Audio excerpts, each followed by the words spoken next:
Hello, everybody. How's everybody doing? I hope everyone's doing absolutely great today. I'm Brianna Holmes, and I am the head of global community operations here at Torque. I'm going to give everybody a moment to hop into this live stream, but we're so excited that you're here, so excited to chit chat with you, and to talk a little bit more about what we're doing with the Gen Z audience and the talent that's Gen Z and so much more. So we're going to give everybody about a minute or so to hop in. Until then, stay tuned.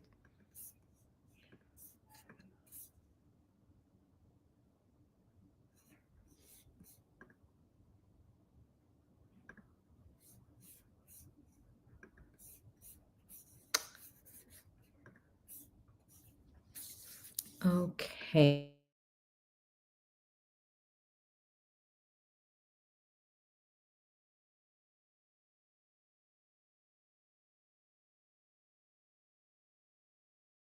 Up and running.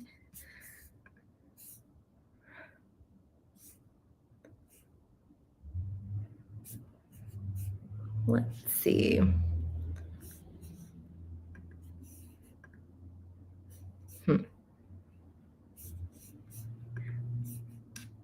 I love when technology isn't doing exactly what we want it to do. Nevertheless, welcome everyone to today's live stream. This live stream is scheduled for 1:30. We're going to give people just a couple more minutes, like I said, about 2 more minutes to hop on and get in with us.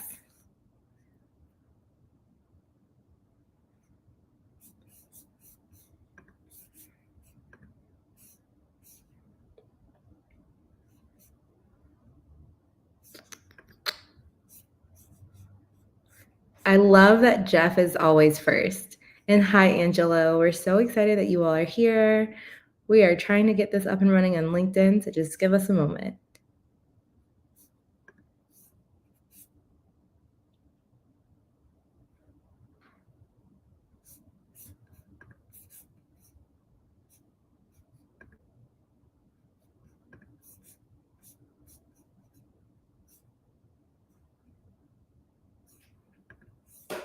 Okay, so hopefully this is working on LinkedIn, and it says we are live on LinkedIn. Yay, that's exactly what we like to see. Again, hi everybody, I'm Brianna Holmes. I'm the head of global community operations here at Torque, and I'd like to welcome you to today's live stream, Growth Hunting, Not Job Hopping, and why Gen Z moves quickly through roles and what employers need to know. I'm gonna just start with a couple of quick housekeeping rules and help make sure you understand the difference between Randstad Digital and how they work together with Torque. Randstad Digital is a global partner for talent and technology solutions, helping enterprises accelerate transformation with specialized talent, scalable capacity, and domain-led expertise. Torque, part of the Randstad family, is an AI-driven talent platform and global technology community with more than 2.3 million community members. And together, we're reimagining how tech talent connects with opportunity. But I'm not going to bore you with all of that. Today, we're here to unpack the new Randstad report on Gen Z and hearing from two amazing Gen Z guests who are living this reality inside the tech industry. But before we dive into today's conversation with our Gen Z guests, I want to set the stage with a few highlights from Randstad Digital's latest report. One of the most striking stats is Gen Z's average tenure in the early years of their careers is just 1.1 years. That's shorter than any other generation before them. But here's the important part. It's not about disloyalty. It's about ambition. Gen Z isn't job hopping. They are truly growth hunting. They're constantly looking for the right environment to learn faster, advance quicker, and find workplaces that align with their values. And at the same time, entry-level roles have dropped sharply across industries, especially in tech. That means early career professionals can't always rely on traditional roles or traditional paths to get started. Instead, we're seeing a rise in side hustles, short stints, and skill stacking. And Gen Z is stitching together their own ladders instead of climbing the old ones. And another big find? AI is truly changing the game. Our report shows that 75% of Gen Z is already using AI to upskill, more than any other generation. They're not waiting for formal training programs. They're using AI as a career accelerator. That means they're learning faster, they're applying new skills on the fly, and they're reshaping what advancement looks like. And here's where it matters for employers. To keep this generation engaged, it's not enough to offer a paycheck. Gen Z is looking for progression, purpose, and equity. And companies that can deliver on those three things have a real chance to turn Gen Z's ambition into loyalty instead of churn. And I also want to bring a perspective from Greg, our CEO of Randstad Digital, who said AI is reshaping the landscape, not by eliminating paths, but by creating new compelling trajectories. That's a powerful reminder that while the labor market is shifting, opportunities in tech remain strong. And he also emphasized that we're moving into a skills economy. In his words, it's not about job titles or timesheets anymore. It's about skills, deliverables, and outcomes. And other skills, well, higher skills, earn more money, not just a higher rate. That's a fundamental shift in how both talent and employers need to think about work. So, with that foundation, let's hear directly from our community voices today about how this data shows up in their own careers. I'd love to introduce you to Kirtan and Angela. Kirtan, Angela, thanks so much for joining us. These two amazing Gen Z people are also part of that 2.3 million strong tort community. And we're so excited to have them here today. So Kirtan, introduce yourself to the people. Hello, everyone. My name is Kirtan. I am a software engineer at Xbox, where I help empower game creators to reach and engage with their audience through innovative commerce tools, services, and data plus AI-powered capabilities. My work focuses on delivering performant, accessible, and accessible and beautiful UI experiences so gamers can find the games that they love and creators can find the audiences that will love their games. Oh, I love that, especially as a mini gamer. I'm not like a true gamer, but I'm a mini gamer. I appreciate that. We accept you either way. What about you, Angela? Please introduce yourself. Yeah, for sure. My name is Angela Cortez. I'm from Colombia. I have a year here in the United States. So for me, everything is new, all is changing. I have a year also as Turk ambassador. And currently, I'm a master student for AI here in Dallas. So, yes, everything is changing. I agree with you about all have you saying about that, how we are looking for communities. We are looking for to belong. So, yeah, I'm glad to be here with you. Awesome. And we're so glad to have you as both of you as part of the tort community. You know, I'm in Atlanta, Kirtan's in maybe Seattle. I don't know where you are. You're always on the go. I don't know where you ever are. And Angela coming in from Dallas. You know, that's the cool thing about having a 2 million strong community. It's literally everywhere. You're going to be able to find us everywhere. But that being said, let's get into some questions to help make sure that we're not out of touch, because we're not. That research proves it. But also that people can have a better understanding of what it's like to be someone who is a Gen Z person or someone who is leading Gen Zs and trying to figure out what do they even want in a job. So, Kirtan, I'm going to start with you. When you hear that Gen Z averages just over a year in early roles, does that resonate with your own career journey? Yes and no. Ever since I started my career post-college full-time, I have been at the same employer for the past 4 years. However, things have changed a lot, and the reason why I haven't left is because almost every 9 to 12 months, I have a reorg. I'm working on a new team, a new product, having to learn new skills, so I haven't felt comfortable to just get up and go. However, I have partaken in the trying to pick up skills here and there because you just don't want to stay stagnant in one place, and you're scared of being that person that's there for 10, 20 years and hasn't had much growth. So I do resonate with it, but I have not necessarily left where I am. No, I mean, I love your job for you. If I had your skills and abilities, I too would stay in your role. So Angela, when it comes to job hunting job growing rather, do you think it's more so about growth opportunities, about culture, about pay, or mentorship? All of them. I think it's all of them. Because the community and the sense of belonging, when you have a great mentor, when you have a great possibility to grow, to learn, also great trainings, for example, inside the company, I think it's necessary for you to be able to understand also why. to understand why are you doing what are you doing, like to understand what is the main purpose of the company or the things that you are doing. It helps you to find that sense of belonging of in the companies. So for me, I think it is about leadership, about access to the information, and also to build safe spaces, like to be able to be heard, to trust in the people you are working with, and that takes time for sure, but it's necessary also to be there and contributing, also to feel that you are being heard. No, I definitely agree. Especially, I mean, I am a millennial, but I kind of resonate with the Gen Zs a little bit more. And I know how it is. That, okay, I'm basically a Gen Z. So that being said, our report shows that entry level roles are drying up. But I'm curious about both of you. Angela, I'm going to start with you. How did you land your first role in tech? Was it a traditional pathway or was it more non traditional? Actually, it was with an internship.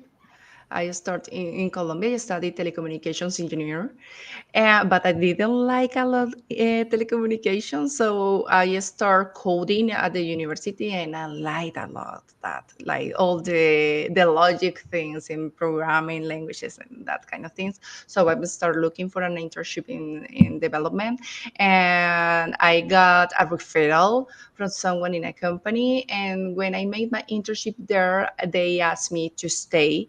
I started as a training person doing course about the system, about how to understand how to work in the system. It was a healthcare company, so I worked a lot with physicians, and I liked also the business that I was working with, because I don't know, I like a lot of medical things. I like that kind of series, Grey's Anatomy, so I feel that I was there. So for me, it was like, okay, I got a great place. And also I think that I got a great leader.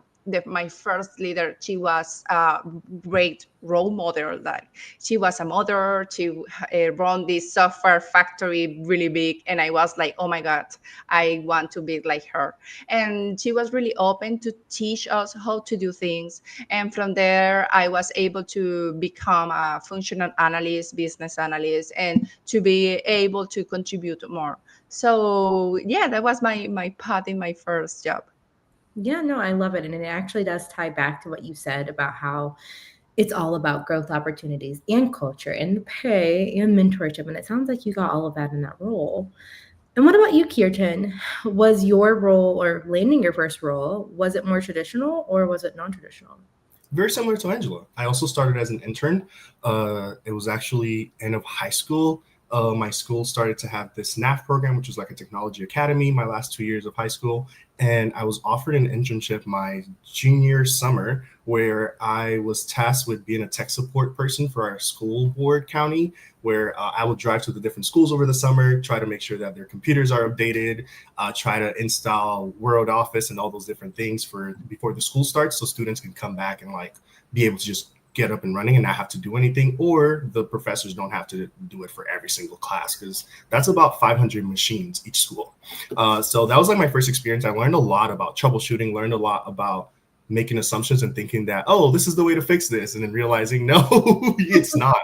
And sometimes that the easiest solution is really the prime solution. Like, I know we all get annoyed when we hear tech support on the phone says, hey, have you tried unplugging and plugging it back in? But sometimes it really does work.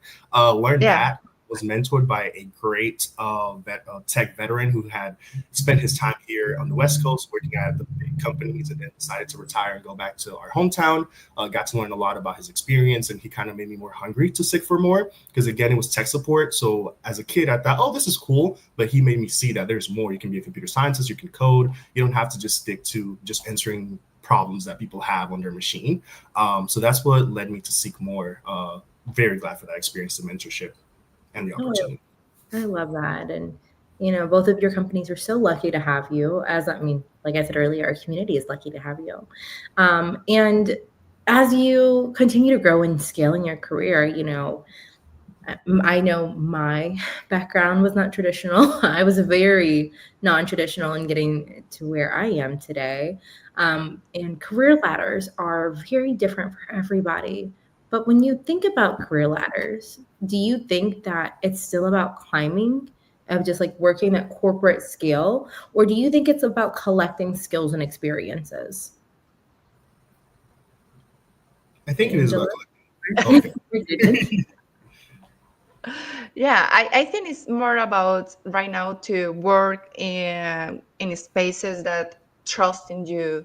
It's not only about growing, it's also about to be aligned with the values, for example, and to feel that that sense of belonging. I was impressed about the work monitor that from Randstad to read that 58% of the Gen Z will quit a job if they didn't feel they belong. And I was like, oh my God, they are so true. If you know, if you are not there feeling that you are working as expected, just start looking for other places. And that's also about leadership, about when you are a leader, how to identify how that people can contribute into your team and make them feel heard.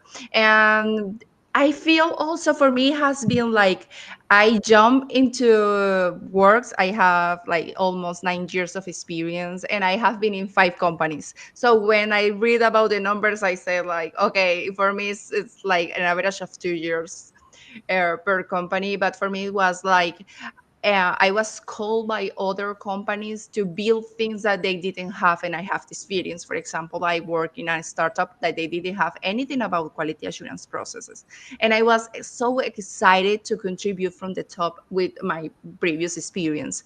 So for me, is growing, but it's also to be able to contribute to with my experience. I love that. Contributions are so important. Like, if anything, everyone who works in techno, it is literally a team effort. Every day is a team effort. I'll listen to my partner. He's a senior software engineer at MailChimp, and I'm like, whew, that's a real team. Like, that's a whole team. Like, everyone, it's all about a team. So your Yeah. contributions to making your team better, it matters. And what about you, Kirtan? When you think of career ladders, is it about climbing or is it about collecting those skills and experiences? I think it's about collecting skills and experiences. I think my generation have seen our parents in the past spend 20, 30 years at a company to go up the ladder to make it as high as possible. And a lot of us have seen examples of people being there for 20 years and not making it to the VP or not making it to the executive roles, and people getting hired from specific schools like Harvard's, the Columbia's, the et cetera. And they have those degrees and come from other companies and they get those positions. So that has given a lot of us like the perspective of like, maybe just staying somewhere for forever is not the only way to make it to the top. And some people might not even want to make it to the top. They're just wanting to have more security and also have more authority over their, I guess, career journey. So it is about collecting skills and experiences. We're all just thinking about what is that thing that we hear either a mentor or person say that they enjoyed the most about their journey. Okay, I want to try that out. I want to, for example, I want to be a community builder for some time and build community with other tech folks and spend time doing that. And it's not necessarily that. Sometimes it might be you're going up the ladder for your career, but a lot of times it's actually going sideways. It's actually going sideways to see other things. And sorry, I knocked out my other laptop. Going sideways to see other things and, fill out those skills and those experiences and know, okay, I think I might want to go the ladder this way rather than go the ladder where I am, or I want to go the ladder this way because I don't think this way is the way, or I want to go the ladder all the different ways until I reach a point where I'm like, okay, I can unify all these skills into one triangle and just keep going up like a pyramid. No, I feel maybe I am Gen Z. I like forget what the age says. Maybe I'm Gen Z because I definitely resonate with that. Because someone pointed out the other day, and while this may age me a little, I this morning I realized that in 2028 I will have been building communities for 20 years. Wow. Like Congratulations, that's a lot. years, and I'm like, I'm not even that old yet. But to your point, I didn't go up. I went to the sides. I went around. I worked in different industries, so on and so forth. Now tech has a hold on me and I love it. and seeing how we can shape the future of the technology community for good, whether it be through operations and communities like Randstad and Torque, or through going to conferences. Kirtan knows my favorite conference in the entire world. So, like you said, though, it's about sometimes growing wide and not growing up. Mhm. And I think Gen Z does a great job of saying, I care about this and I want to learn about this and I want to do this as a living. Mhm. So, like, let me find it. So, that, Yeah, I I'm sorry, I go ahead. think that's one of the things I love about to be in technology, to be able to learn different domains. Like I have been in banking and mining and healthcare. And even though is, for example, banking that is really strict in these forms, they also give us the opportunity to the Gen Z and millennials to open spaces like, for example, this we made this program that was coffee chats, and we started like making team buildings, a small. We start from small teams, and then they move to make demo hands-on sessions to learn new technologies, to share the knowledge, to bring people that knows more, and to be able to get all the knowledge and standardize all the information that is out there that is really disorganized, to be able to gather in one place that you can learn, you can train, and to feel that big company, that it was Citibank, that where I used to work, that you feel that maybe it's a little rigid, but they are opening spaces for that. Yesterday I read that they launched their AI community, and I was impressed, like, oh my god, people is taking this serious, like moving to the tech, AI, and move forward. Oh, I love that. I love that. So as we continue to move forward, that being said, AI is definitely accelerating us. I think everybody has their own views and feelings about AI. It depends on I think it definitely depends on your role, because sometimes you're like, I love AI. It's the best thing ever. Yay, AI. But that being said, our study shows that 75% of Gen Z uses AI for upskilling. So I'm curious, what is y'all's relationship with AI tools right now? Kirtan, what's going I on with AI in you? I will say I'm not necessarily like a big advocate. I'm not gonna be out here AI, AI, AI, but I do use it. I use AI and say 2 to 3 times a week for building, also for learning new things or just figuring things out. So our our industry, you're learning every day. There's unfortunately not a time where like an engineer feels like, oh, I know it all and I can solve any problem. If a ticket or a deliverable comes to me, I can do it from like the blink of an eye. So I've leveraged AI a lot to just dive right into the problems, into the deliverables, into the bugs, and etc.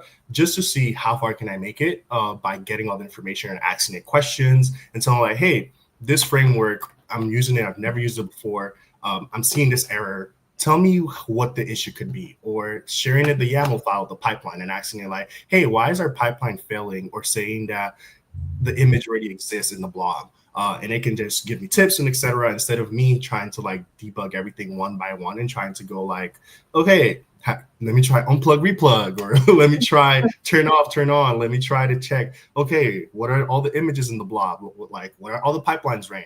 I can actually just grab errors, drop it into the AI, see what it tells me. Sometimes it might get me far, sometimes it might not. And I just have to go back to trying it myself, which is not a problem because a lot of times these prompts take me like 5 to 10 minutes to write and just get a response. And if it's feel it's taking me the right way, I'll use that. And a lot of times it makes things faster. I'm not going to say that 100% of the times it works, but a lot of times it's great to just dive in and use the AI to help you figure out the problem or what do you need to figure out the problem rather than just trying to wait to solve this problem.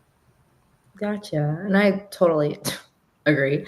But so that being said, Angela, has AI helped you learn faster or get a project done or even open up a new door? For everything. But I am studying a master degree in AI, so I am really Oh, this deep can count. into it. So I'm using it a lot of tools. I'm going to focus on talk about how I'm using it for networking. And I have to be really honest with you because 2 years ago I was afraid of AI. So I know that people is like taking cautions about how to use it. I was these people 2 years ago, and I say, okay, AI is here, is going to stay, so I need to understand it, because if I don't understand, I'm going to be afraid of that. So that's why I start learning about it.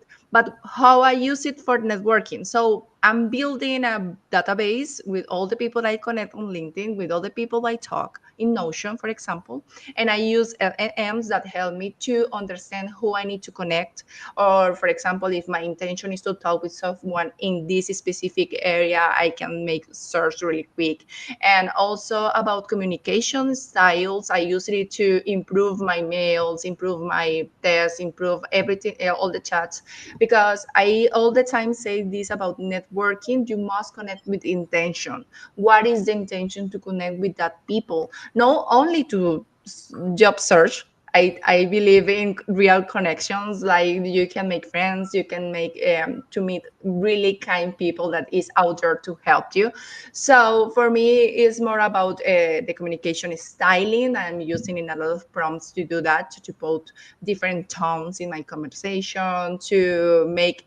But also, I have teach the ChatGPT, Claude, Perplexity to understand me. Like, this is me. I am looking for, this is my tone. I am really kind. I am really warm. I want to people feel like are talking with me. So yeah, I'm using it in communication mostly. No, I love that. I'm definitely an AI stickler, someone who works in marketing and communications. It's important. Like, I have to utilize AI to be as efficient as I am, especially when I get the honor of working in not only the US but in Canada and LATAM and Yeah. everywhere. US, Canada, UK, France, everywhere. So trust me. And even with I made Brianna GPT, the whole thing. Just don't even get me started. Instead of Chat GPT, it's me. Pero yo necesito hablar español para trabajo. So I've been having daily lessons of Spanish lessons with ChatGPT, for example, things like that, because I want to be better when I go to conferences. So I'm not like, lo siento, pero mi español es malo.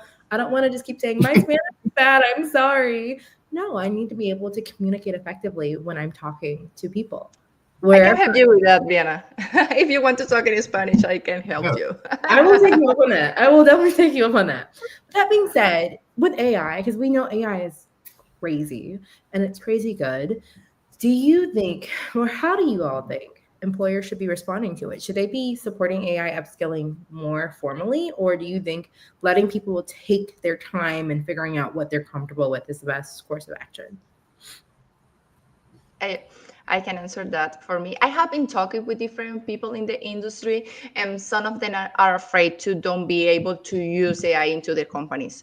And I understand it, because they are keeping behind of what's happening, so they need to do things, personally projects, and to be able to understand the tools, to make hands on. So I believe that companies need to start understanding that AI is here, AI is going to stay, but we need also be conscious about that, to be able to validate all the information that is out there. I mentioned that we must be the humans in the loop. We must to validate all the information, verify if it's true, where is are the sources of the information. Also, I do comparison between LLMs to be able to understand which one allows me to do the best value for some tasks. So yeah, industry has changing a lot. The growth is there. So I think that AI is here to make things better, not to replace us. It's like we are going to be capable to do better things, because now we are going to be focused on other tasks. Yeah, I think that I am in AI. I love it, so I'm positive about that. And however, today I have a debate at the university, and I need to say the all positive things. Today I am on the side of AI is neither intelligence, is neither artificial, and I'm preparing for that. So at this moment I'm positive, but later I need to be in my negative style. No, fair. And I wish I could see that debate. So Kirtan, what about you? I think, yeah, employers should embrace it. I think you should be very critical of how you do it though. You should more empower your employees to use AI and to also add the validations that are needed to make sure that this is not going to hurt your company. Because the truth is, someone at your company is using AI, whether you like it or not. At least one or two people are using it, and over time is going to increase. So if you don't take control of it, then you have just your employees using AI, and you don't know how ethical or how not ethical they're using AI. So it's best to start to embrace it, start to set the ground rules that you wish to set for your business. Also, find ways to empower your employees without necessarily forcing them to do it, because then you start to alienate some that are not the biggest proponents of AI. I'll find either courses, articles, and etc. to start to share around your company and employee newsletters and etc. for folks to start to be aware, start to read, and if they want to opt in for these trainings, to start opting in. And over slowly but surely, you'll start to see, once others see the benefits that their colleagues are getting out of using it, everyone will start to convert and want to use it. I don't think the way is to push it down everyone's throats.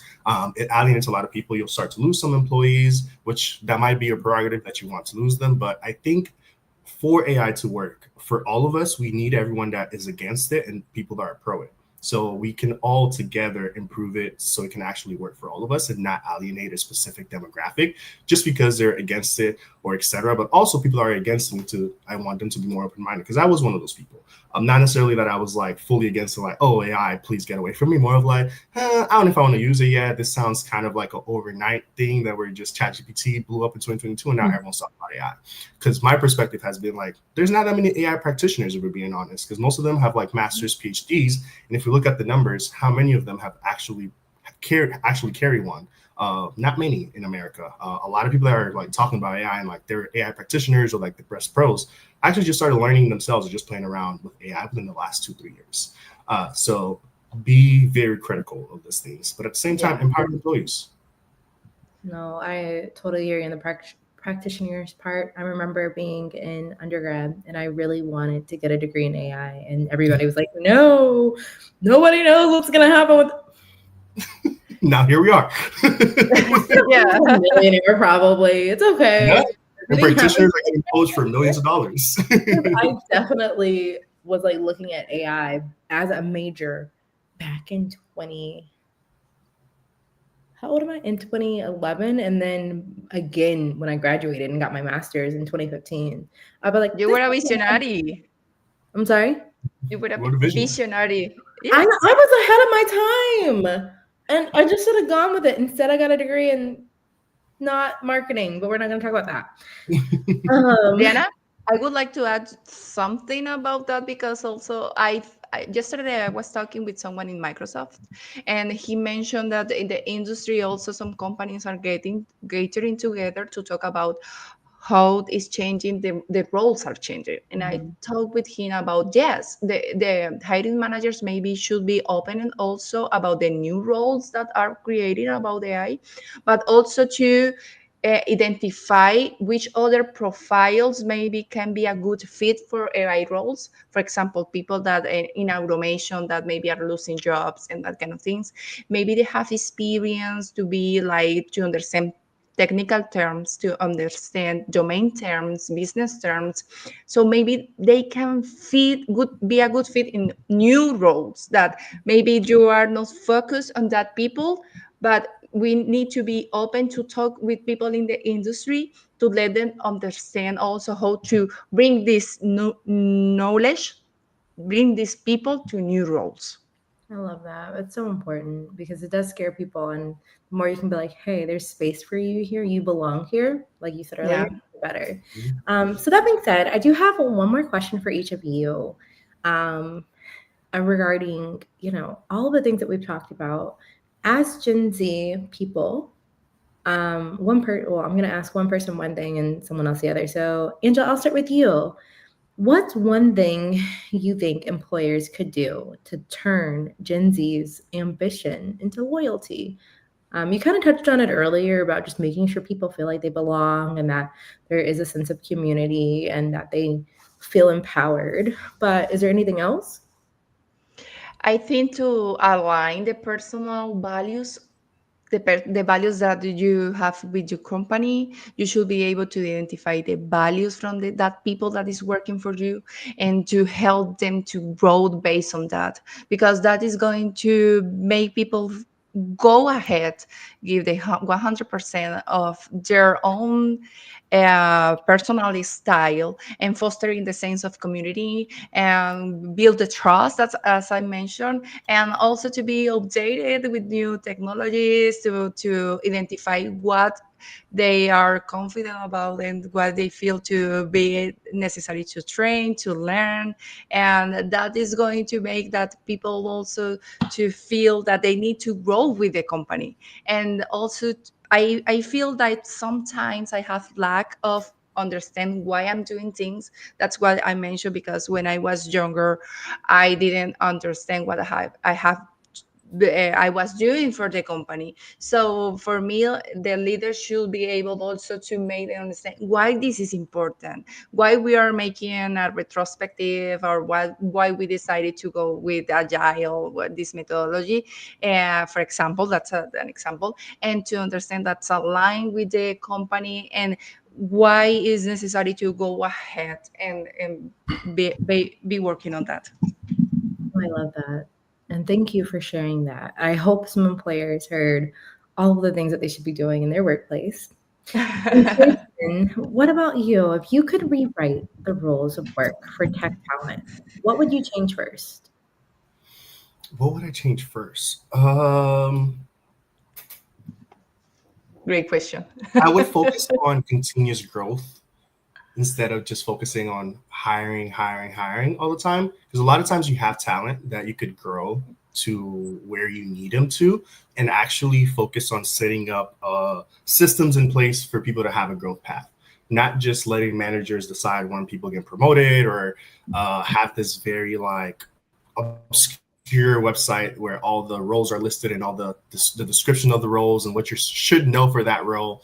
Sometimes those are very obscure and a lot of it is very subjective. So having a proper growth plan for each employee, also having many learning days, and also having giving opportunities for them to attend conferences, attend local meetups, and any of those things. Like, you need to empower your employees to feel like I can go learn on either my job's budget or the time that they provide me. Like, I don't have to go outside of work hours to go learn, because the learnings that I'm bringing them back to this job. I'm not taking those learnings with me all the time. Sometimes you might use those learnings in like your side projects, etc. But a lot of times you're trying to upskill so you can grow in your job. You can get more money, get more compensation, go up the ladder, as people say. So a lot of employers, especially with the world of AI and innovation, need to rethink about how do I keep the employees that I have and how do I grow them to be the next generation that I need for execs, or next generation that I need for whatever, and then hire entry level talent instead of cutting entry level and focusing on like, oh, this person left, let me just find how can I hire someone else. Because the truth is,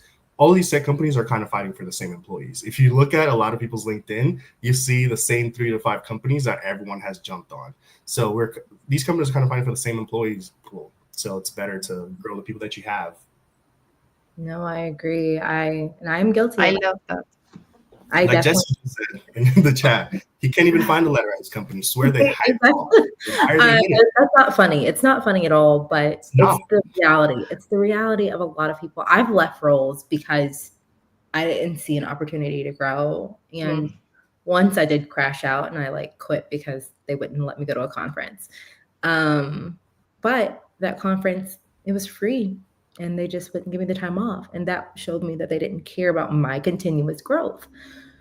And now more than ever, it's so important for people to feel valued and feel supported, and feel like they're empowered to grow and learn, and knowing, like you said, 9 out of 10 times what you're learning, you're bringing right back to the next day at work, or you're going to find a way to use it the next day at work. And some people just don't realize that. But I love that you all have shared your perspectives with us. For people, if you have any questions, please make sure you drop in the chat as we begin to wrap up. And so, Kirtan, Angela, thank you so much for just taking the time and sharing your perspectives and sharing your insights, because it's important that people know, us millennials can't speak on behalf of you all, but we're so glad that Randstad Digital and Torque have this report that shows people that How do we help our talent? How do we actually nurture them? How do we make sure that we're supporting them and that we're doing what we need to do to see them stay? So as we wrap up, I do want to bring it back to a few key themes from today's conversation. The first, Gen Z is not job hunting, you all. They are growth hunting. That 1.1 year tenure number, it's not just about a lack of loyalty, it's about finding the right opportunities to learn and advance, as Kirtan and Angela pointed out today. Second, the career ladder looks different now. Instead of one linear path, early career talent is stacking their skills, they're building side projects, and they're creating their own momentum. And That's third, it. AI is an accelerator. Gen Z is truly leading the way in using AI to upskill and to pivot faster than ever before.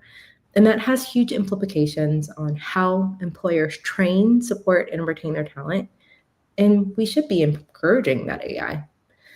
And finally, for employers tuning in, progression, purpose, and equity are the levers that turn ambition into loyalty. If you want Gen Z to stay, you have to show them where they can grow, why their work matters, and that the playing field is fair. I'll close with something Greg, our CEO of Randstad Digital, shared. The boundary between technical and non-technical roles is dissolving. This isn't about replacing humans with technology. It's about augmenting them. That's the future of work Gen Z is already leaning into. So the big takeaway today, the future of tech talent is already here. The question is whether employers are ready to meet it. So a huge thank you to our amazing guests, Kirtan and Angela, for sharing their experiences, and to everyone who tuned in live.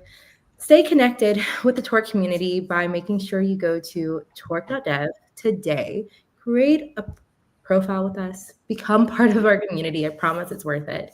And if Yeah. you want to read the entire report, make sure you go to ronstad.com/Gen Z, because they have some amazing information in there to help you, whether you're talent or whether you're the employer. So make sure you are leaning into both Ronstad and Torque for more conversations about the future of work and the future of tech talent. Again, thanks to everyone who joined in, and we will see you guys next time. Thank you so much.